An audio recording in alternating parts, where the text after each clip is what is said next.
बोलो शिव शंकर भोलेनाथ की जय। देखिए, आपको एक ऐसी बात बताने जा रहा हूँ जिससे हम अपने जीवन में हमेशा सुख जीवन यापन करेंगे और आपकी मनोकामना अवश्य पूरी होंगी। और मेरी बात को बड़ा गहनता से सुनिए, अपने जीवन का अनुभव बता रहा हूँ आपको। यदि हम कोई भी कार्य करते बिना ईश्वर की कृपा के कोई भी कार्य नहीं कर सकते। हमें जो है सबसे पहले अपने बच्चों के लिए आप उन्हें भक्ति लाइन में डालें। उनसे कुछ नहीं कराना, सबसे पहले आपको भोलेनाथ की भक्ति करानी है, गुणगान कराना है, भजन कीर्तन कराना है और भोलेनाथ की आरती कराएं। शिव चालीसा नहीं करते हैं तो फिर धीरे धीरे वो शिव चालीसा कराएं, आरती कराएं शिव शंकर भोलेनाथ की।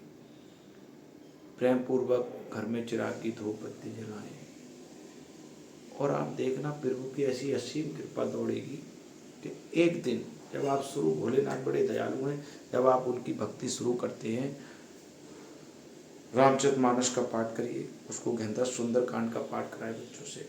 और जब आप करेंगे निरंतर, आपका बच्चा धीरे धीरे ऑटोमेटिक आप निरंतर आगे बढ़ते चले जाएंगे और प्रभु में लीन, भगवान आगे आपको रास्ता दिखाते रहेंगे। क्योंकि भोलेनाथ को आप प्रथम गुरु, जब भक्ति हम करते हैं तो भोलेनाथ आपके प्रथम गुरु यानी रास्ता दिखाने। भोलेनाथ कहेंगे आपको कहाँ बाकी यारी जाना है वृंदावन। आप बिना कृपा के प्रभु के हम कोई ग्रंथ भी नहीं पढ़ सकते और आपकी श्रद्धा है, आप घर पर बैठकर ही पूजा पाठ कर सकते हैं। देखिए, आपको भगवान भोलेनाथ के मुखरबिंद से एक चौपाई निकली हुई है, आपने इसका बड़ा अर्थ है, गहनता से सुनने लायक है। एक चौपाई अखंड रामायण अपने यहाँ कहीं भी होती है तो उसका बड़ा गहनता से हम लोग ने काफी सुनी होगी सभी ने। मंगल भवन अमंगल हारी, दीर्घौ सुदशरथ अजीर बिहारी। क्या आपने कभी गहनता से दिन के नहीं किया? और जिसने किया है उसको उसका उदाहरण बिल्कुल अर्थिंग बहुत गहनता से पता हो। बड़ा गहराई है आज इस चौपाई के अंदर, बहुत शक्ति है इस चौपाई के अंदर। ये चौपाई दुखों को हरने वाली चौपाई है।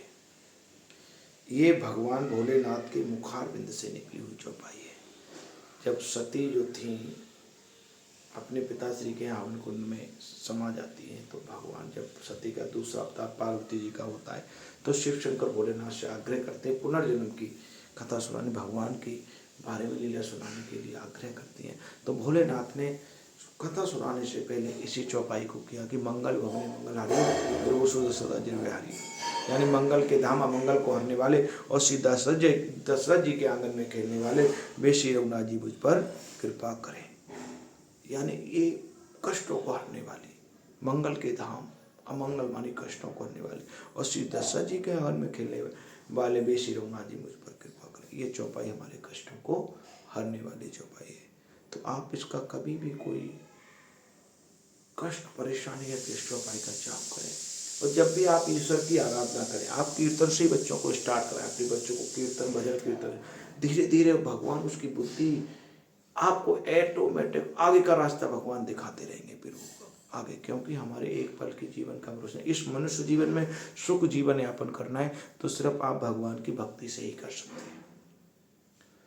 आप घर बैठकर पूजा पाठ करिए, जहाँ बनता है भगवान की आप वही आराधना करिए। हर व्यापक सर्वत्र समाना प्रेम ते प्रकट हुई हो भगवाना, देश काल में विश्वमाई का हरि का रूप सर्वत्र है। भगवान कहते हैं मनुष्य, आप मुझे जिस रूप में भजोगे उसी रूप में मैं तुम्हारी आराधना को स्वीकार करूँगा। प्रेम ते प्रकट हुई में जाना, यानी भगवान सिर्फ प्रेम के मुख्य सच्चे हृदय से उसकी आराधना करिए। देश काल तो विश्वमाई कहूँ सुखा जा प्रभु ना, देश काल दिशा ऐसी कौन सी, भगवान तो कण कण में निवास करते। ये चौपाई मित्रों उस समय कही भोलेनाथ ने, ये चौपाई कहती जब धरती माँ देवता सभी दुखी होकर ब्रह्मा जी के पास पहुंचे, रोकर हाल सुनाया हम रावण के अत्याचार से बड़ा दुखी है। तो ब्रह्मा जी कहने लगे रावण का समाधान तो मैं भी नहीं कर सकता, इसका समाधान तो फिर वो ही कर सकते हैं। तो ये देवताओं के शब्द थे कि फिर वो कहाँ है, कोई आकाश में, कोई समुद्र में, रामचरितमानस में लिखा है। तो भोलेनाथ भी उस सभा में उपस्थित हुए। तो भोलेनाथ ने यही चौपाई कही कि हर व्यापक सर्वत्र समाना, प्रेम ते प्रकट हुई में जाना, देश काल दो विश्वमाई कहूँ सो का प्रभु ने। हरि का जो रूप सर्वत्र है। भगवान कहते हे मनुष्य, तू मुझे किसी भी रूप में बज, उसी रूप में मैं तेरी आराधना को स्वीकार करूंगा। प्रेम ते प्रकट हुई में जाना। भगवान सच्चे हृदय के, लालच में मत करिए प्रभु की भक्ति, सच्चे हृदय से भगवान की भक्ति करिए। देश काल तो विश्वमाई कहूँ सो कान्हा प्रभु ने। हरि जो है भगवान है वो सर्वत्र है, हर जगह है, कहीं ऐसी जगह नहीं हो। आपकी श्रद्धा है मुझे मंदिर में जाके पूजा करनी है तो भगवान वहीं प्रार्थना को स्वीकार करेंगे। आपकी श्रद्धा है मुझे घर में बैठकर आराधना ईश्वर की करनी है, जहाँ आपका मन है सच्चे भाव से आराधना करिए, सब कुछ परमात्मा को समर्पित कर दीजिए। और जब आप एक दिन समर्पित कर दोगे प्रभु को, तो भगवान आपकी सभी मनोकामनाएं पूर्ण करेंगे। अवश्य मेरा विश्वास है आपके शरीर के अंदर गंभीर प्रवृत्ति की बीमारी भी प्रवेश नहीं कर सकती। आप पूर्ण तरीका से उस परमात्मा पे विश्वास करिए। अब आपने देखा होगा कुछ लोग जब हम किसी को गुरु बनाते हैं तो फिर हमारे कष्ट गुरु पर चले जाते हैं। हम गुरु नहीं बनना चाह रहे मित्र, हम सिर्फ आपको सिर्फ भगवान के प्रति अपने अनुभव की बात बता रहे हैं कि हमने जो मनुष्य जीवन प्राप्त किया, हम सुख जीवन यापन कर रहे हैं, आप भी करें। निश्चय ही आप जो लक्ष्य आप कर्म करते हैं, भगवान आपको इच्छाएं मनोकामनाएं सभी पूर्ण करेंगे। आप घर पर कीर्तन किया करें, भगवान की आराधना करें, एक लोटा सूर्य नारायण को जल चढ़ाएं, और जब कीर्तन भजन करें, आगे का रास्ता आपको क्या करना है भक्ति में और कितना आगे बढ़ते जाएंगे, भगवान आपको जब आप अधिक तपस्या करता है। ये नहीं कि स्वार्थ के लिए भगवान का 10 दिन जाप किया फिर छोड़ दिया, राम राम राम राम श्री राधे राधे राधे फिर धन नहीं। ना आप धन की लालसा के लिए भक्ति करिए, ना लालच के लिए स्वार्थ भक्ति करिए, ना तो वो आपको धन की कमी रहने देगा, किसी चीज की कमी नहीं रहने देगा, ये मेरा विश्वास है। तो इसलिए परमात्मा की भक्ति अवश्य करें। और ये मनुष्य जीवन प्राप्त किया है, हम सुख जीवन तभी पा सकते हैं हम ईश्वर की आराधना करेंगे, उसका जाप करेंगे।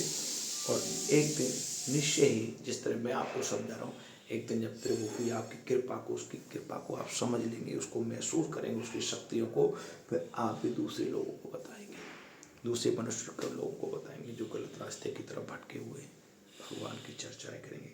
जय जय श्री राधे, गोपाल बिहारी की जय।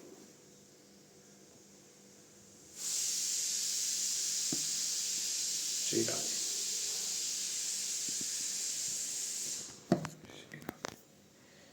मेरे लड्डू गोपाल श्री राधे, कृष्ण बिहारी लाल की जय। जय श्री राधा राधा